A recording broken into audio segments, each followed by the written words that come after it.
Work as a team to escape even more dangerous dinosaurs. This is our preview of Claw of Sauria.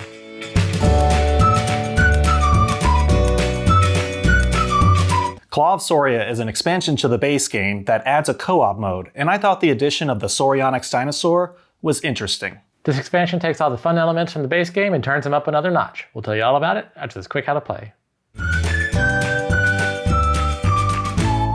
Most of the rules are the same as the base game, except a few additions to mix things up. The first new major change is a brand new co-op mode, where players work together to accomplish goals instead of having their own character goals. The expansion also features some new dinosaurs, including a venomous hybrid with some interesting traits that will compound in difficulty each time you defeat it. There are also new characters and companion cards which can help your team fight and survive on the island. In co-op mode, half of the players must survive to the end of the game and either kill the hybrid or score 18 points from their group goals. If these tasks are completed, everyone wins. We were given a copy of Claw of Sauria from the creator so that we could do this preview video. If you'd like to find out more information or back the game on Kickstarter, check out the links in our description below. And before you go off fighting dinosaurs, go ahead and hit that like and subscribe button. All your likes and subscribes really help our channel roar to life.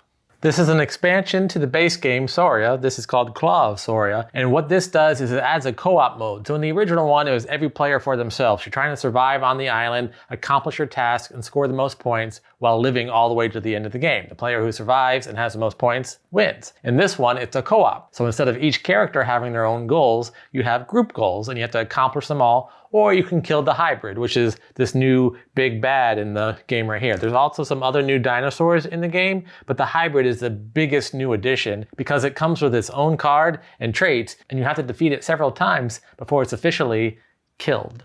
So one thing I really like with the expansion is the new characters. You know, normally when we're playing these like team-based games, I guess more so video games, there's like different roles, right? One can be like an attacker or a defender or a supporter. I kind of lean more towards like support or healer. So when I randomly drew this character to play as, the Paleo Vet, just reading about the playstyle, I'm like, oh yes, this is a healer. I'm definitely we're gonna win. I'm gonna heal you guys so good. It was a little touch and go, but still had a lot of fun healing everyone. The biggest addition in this game is the hybrid dinosaur, and it's very difficult to defeat because you have to defeat it several times. And each time you defeat it, it earns a new trait as well as more health. So the first time you defeat it, maybe it's 7 that you need to go after. And then the next time it could be 14 or 15. And the next time it could be even more. Plus it gets new abilities every time it does that. However, I do feel that the game is easier in co-op mode because you are working together. Plus this game includes some companions. So you also have people that are helping you when you're doing your attacks. When you get attacked, they can take some of the damage for you. So there's a lot of ways that this expansion makes the game easier. There's a lot of things that make the game more difficult as well, but I feel like it's a good balance. And this really did balance the difficulty level of the base game where every time we played it, we seemed to die really quickly, at least some of us did. And then this game where we all survived to the end in the co-op mode. Going back to the hybrid dinosaur, right? The Saurionyx, it gets traits. Once you defeat it, he can come back either exponentially stronger, a little bit harder, but then even the events that happen, like tie into with this dinosaur. So I really like how they did that because, okay, yeah, we can all team up and gang up on him. However, you know, that doesn't mean he's gone for good. He's going to come back stronger and madder.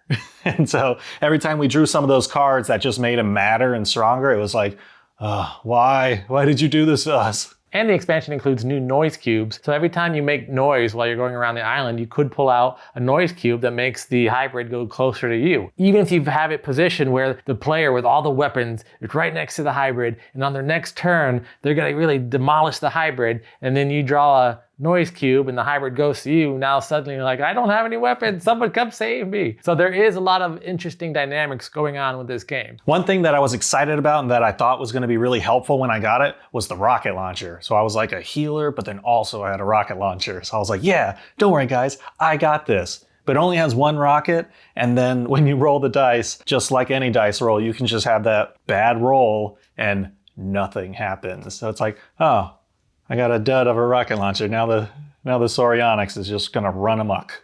We're not usually big fans of co-op, but I felt like this was a good co-op game because everyone was kind of off doing their own mission. And yeah, you could have a quarterback say, hey, do that, do that, do that, do that. But still, for the most part, I feel like you were kind of still doing your own thing, but working together as a team. So I do like how this integrated the co-op into the base game. I'd almost say that in the future, I much rather play this as a co-op game rather than every man for himself kind of a thing. So I do think that the expansion, if you have the base game, is a necessity and you need to add it to your collection. As always, I'm a big fan of dinosaurs and a big fan of learning. So there's a ton more dinosaurs in here where I can just look at them and be like, oh, that's cool. Now, I didn't fact check them, so I'm going to assume these are real dinosaurs. I mean, maybe not the Saurionics, right? But the other ones, you know, a cool thing, I'm like, oh, okay, maybe I'll remember that one night at trivia or something.